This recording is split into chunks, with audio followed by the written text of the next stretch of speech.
Kala Yahweh, Ba'Shem Yahweh Shai, Ba'Shem Rakakwadash. Double honors unto the elders and apostles who taught me this truth. This is your brother Dawad, the real brother beloved, and this is only for the elect.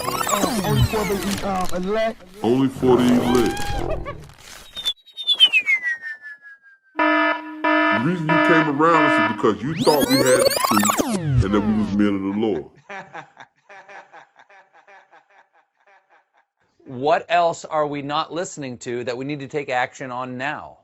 Well, the idea of a bioterrorist attack is kind of the nightmare scenario because they're a pathogen with a high death rate would be picked. Now, the good news is, I'm not trying to depress you, it's tough enough Too late. right now. Too late. Most of the work we're going to do to be ready for pandemic 2, I call this pandemic 1, most of the work we'll do to be ready for that are also the things we need to do to minimize the threat of bioterrorism.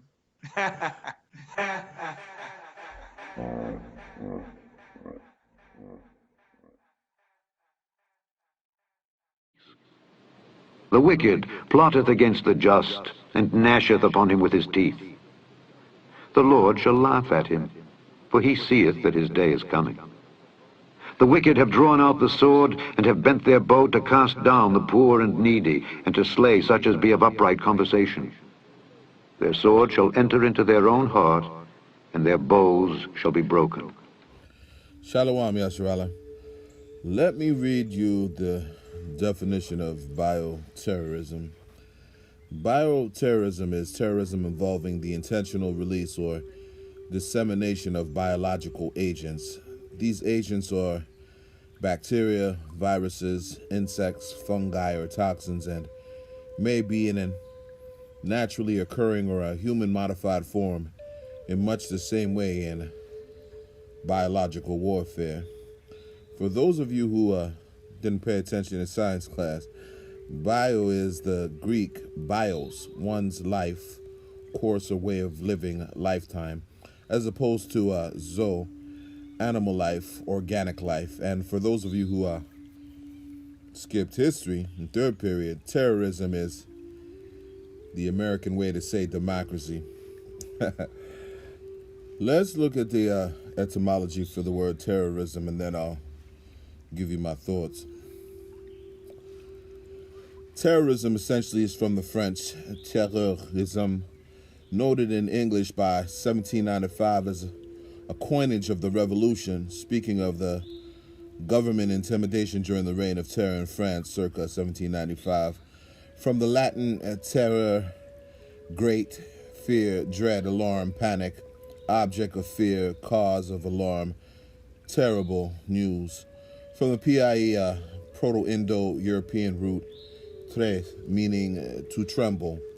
And this is exactly what your federal government, the CDC, the World Health Organization, the so-called leading authorities of the scientific community, the technocrats like Millie and Billy Gates of hell, and the talking heads of MSM are doing as a collective to ultimately control the global population.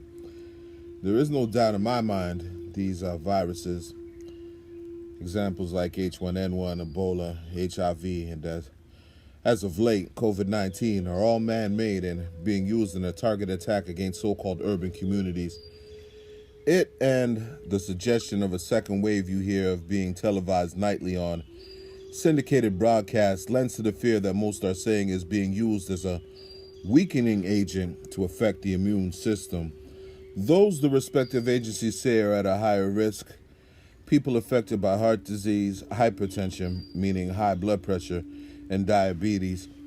Ethnically, the groups they suggest are the most affected by diabetes are so-called Native American Indians and blacks. Hypertension, Afro-Americans lead at 46%, and for heart disease, again, the highest rate for cardiovascular death are the so-called Negroes at 95%.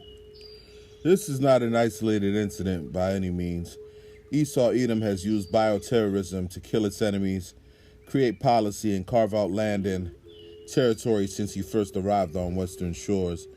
Even in a natural spread of disease, if that really even exists, Esau finds some way to capitalize and gain material growth at your expense, if not introduce legislation as a further form of control over the masses.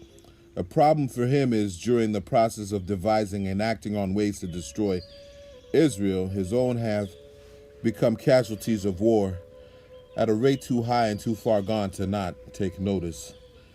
This is Psalms chapter 47, verse 2, and it reads, "For the Lord Most High is terrible. He is a great king over all the earth," meaning Yahweh is an awesome yet dreadful power. No matter what you elite bankers come up with, you cannot outdo the Most High, especially in the checks and balances department. This is Psalms 65 and 5, and it reads, "By terrible things in righteousness wilt thou answer us, O power of our salvation, who art the confidence of all the ends of the earth, and of them that are afar off upon the sea," meaning every orchestrated attack inflicted on so-called blacks and browns and all of Israel on the whole by Esau-Edom, eugenics, drugs, alcohol, GMOs, fast foods, communicable diseases, the forced mandate of wearing masks, the psychological operations they're using to trigger emotions that cause you to react irrationally, Antifa and BLM being allowed to protest with violence, a violent response by authorities, the soon-to-be obligatory implementation of immunization, the Riverwalk and the Wibblewurf is in the camel cape of the Habelstan. Inside joke. All these assaults being waged against Israel, which should be considered terroristic in nature, it is the Most High who will answer. He does so by inflicting the same, if not worse, judgments on our enemies. Those in the truth remain confident he will respond. Testing could have been ramped up very quickly in a few countries that have almost avoided the epidemic entirely, like Taiwan, New Zealand, Australia. They took their experience and actually prepared, and so they moved a lot faster.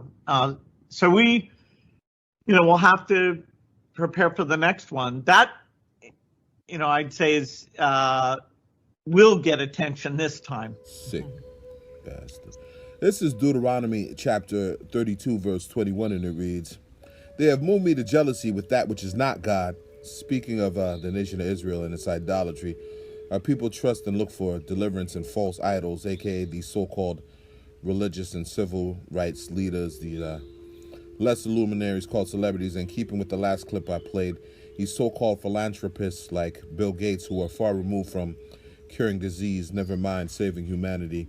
They have provoked me to anger with their vanities, and I will move them to jealousy with those which are not people. I will provoke them to anger with a foolish nation. And although this is in reference to the Gentiles and those of Israel, the designation called foolish is rightly reserved for Esau-Edom, especially in these latter days. "For a fire is kindled in mine anger, and shall burn unto the lowest hell, and shall consume the earth with her increase, and set on fire the foundations of the mountains. I will heap mischiefs upon them, I will spend mine arrows upon them. They shall be burnt with hunger, and devoured with burning heat, and with bitter destruction. And I will also send the teeth of beasts upon them, with the poison of serpents of the dust. The sword without and terror within shall destroy both the young man and the virgin, and the suckling also with the man of gray hairs." Plainly speaking, we are in a time when the truth of the scriptures are being revealed, prophecies fulfilled, and the Lord's judgments coming to pass. Famine, food shortages, civil unrest, insurrection amongst men, the sword, threats of martial law, rumors of war, even the plagues that affect us not so indirectly, most pay little attention to, locusts and its effect on vegetation. As of late, the killer hornets, leading to the more to be considered problem of the extinction level exit to the honeybee. And let's not forget the killer mosquito robot. In the midst of all this mayhem are these egg-headed agents of death with their patented poisons and medical mandates.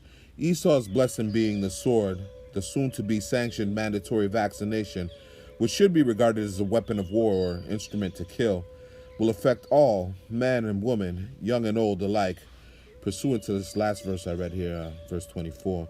This is Deuteronomy chapter 10, verse 17, and it reads, "For the Lord your power is a God of gods and a Lord of lords, a great power, a mighty and a terrible, which regardeth not persons, nor taketh reward." Meaning there is no bribe that any could give the Lord that would circumvent his judgments and righteous acts.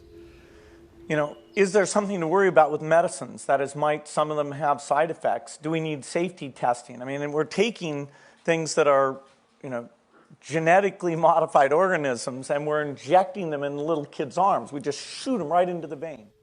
This is Hebrews chapter 10, verse 31, and it reads, "It is a fearful thing to fall into the hands of the living power." When you look up the Greek for fearful in the Strong's Dictionary Concordance, G5398, phobos from G5401, it means frightful, that is objectively formidable, fearful, terrible. This supposed second wave is just that. The will of Yahweh, whom the world ignorantly calls God, is being done. The truth is, there is no greater global terrorist than Esau-Edom. With no respect for age, class, color, creed, the Most High's judgments are being carried out via his whipping stick, the so-called white man. The problem is the elite of Esau seem to think that through all his plotting and planning, he is exempt from the same evil he prescribes, and he is lost in his arrogance because he is under the delusion that this is all of his own doing. I'll close with this. This is Job chapter 18, verse 5, and it reads, "Yeah, the light of the wicked shall be put out, and the spark of his fire shall not shine," meaning Yahweh Ba'ashem, in the name of Yahweh Shah, whom the world ignorantly calls Christ, has put an end to Esau's rule. His cunning, deceit, and the threat of his military might is a non-factor because it is the Lord who has determined his end. Verse 6, "The light shall be dark in his tabernacle." And what is a tabernacle? A tabernacle is a place of worship. The light of his tabernacle is not only his scientific advancements or military prowess, it is his wealth, his prosperity and prominence, and his reputation. And in his candle shall be put out with him. The steps of his strength shall be straightened, and his own counsel shall cast him down. It is his own plans, his own edicts, his own legislation written in law, his own mandates that will eventually seal his fate. For he is cast into a net by his own feet, and he walketh upon a snare. The gin shall take him by the heel, and the robber shall prevail against him. The snare is laid for him in the ground, and a trap for him in the way. Terrors shall make him afraid on every side, and shall drive him to his feet. His strength shall be hunger-bitten, and destruction shall be ready at his side. It shall devour the strength of his skin. Even the firstborn of death shall devour his strength. His confidence shall be rooted out of his tabernacle, and it shall bring to him the king of terrors. Kal halal Yahweh Ba'ashem Yahweh Shai Ba'ashem Akakwadash. Through the power and spirit, I hope you were edified. Double honors unto the elders and apostles of Great Millstone who taught me this truth and rule well. Salutations to the hopeful elect. Shalom Yasharallah. Don't take that chip. Questions to be answered. Our Savannah Lloyd joins us live from Total Access Urgent Care in Richmond Heights. And Savannah, are these tests really worth it? Well, Rennie, a big part of that depends on when you get tested. On the surface, it seems simple. A negative test means that you haven't gotten the virus and you could still pass it along, while a positive result means that you have got coronavirus at some point. But it's important to remember that these tests aren't 100% accurate. False negatives can happen if you don't wait long enough before you get tested. It can take up to 3 weeks for antibodies to show up in your blood. We've also heard of false positives coming back as well. That's simply because even though these tests are approved by the FDA, they're not perfect. Now, the best time to get tested is 2 weeks after infection. That's when antibody levels in your blood start to peak. Experts say developing antibodies is kind of like a vaccine. It gets us closer to herd immunity. If you test positive, you might feel comfortable seeing your older relatives or going into work, but remember, there's still a lot that we don't know about what a positive test could mean weeks or even months down the line.